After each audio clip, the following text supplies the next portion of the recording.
Fedhola the Mean Nulloch 2023, the 22nd of December 2023. RTE is Radio Television Sheridan, it's the Irish broadcaster.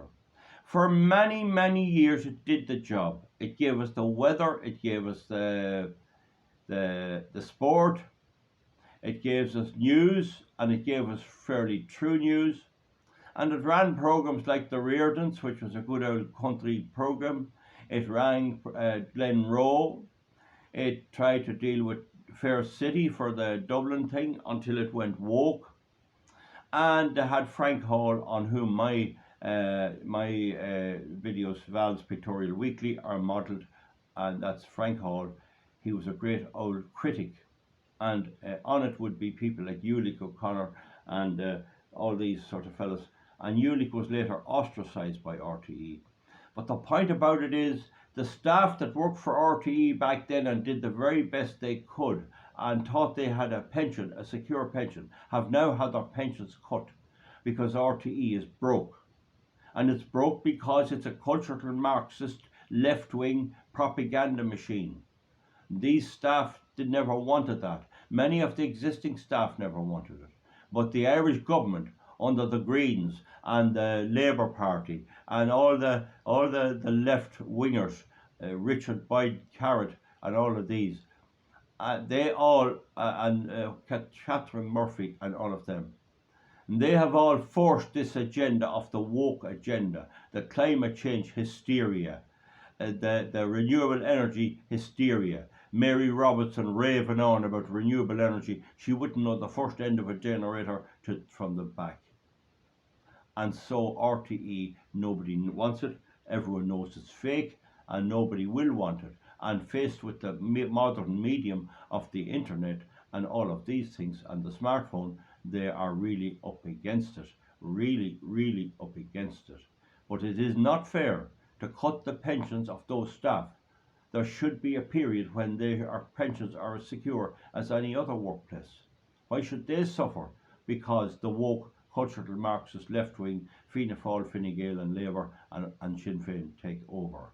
For a long time they used to complain that they couldn't broadcast material from Sinn Féin, from Gerry Adams and from all these because of Section 31 of the Broadcasting Act.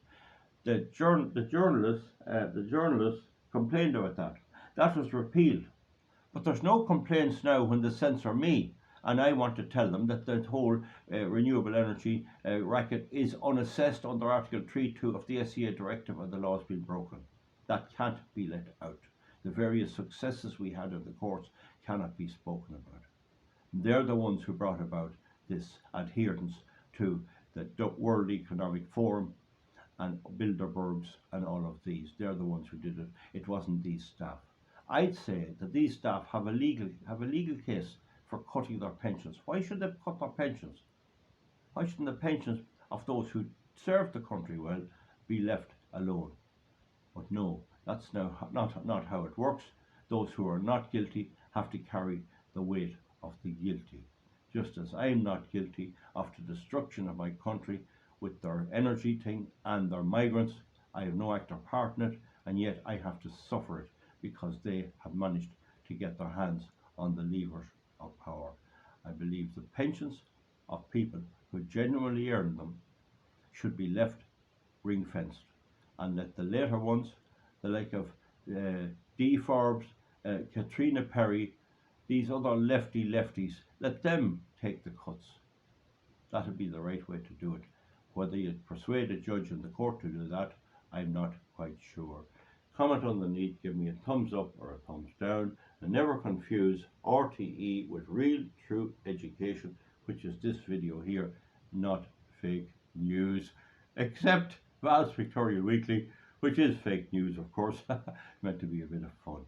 And there used to be a fierce bit of banging about it, and Hall used to call Richie Ryan Richie Ruin. He was Fine Gael. Somebody corrected me on that. I said he was Labour, but he was in a Labour Fine Gael government.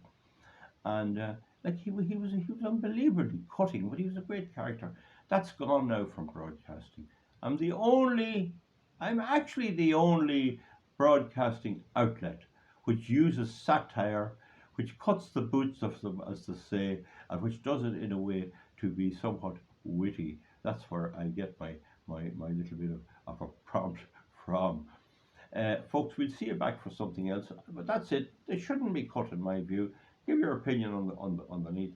Why should someone that worked on the Reardon's programme and did a good job on that and made sure that programme went out and paid into their pension now find that their pension is cut? People should be entitled to whatever they paid into. Give me a thumbs up anyway, or a thumbs down, and comment underneath. Thank you.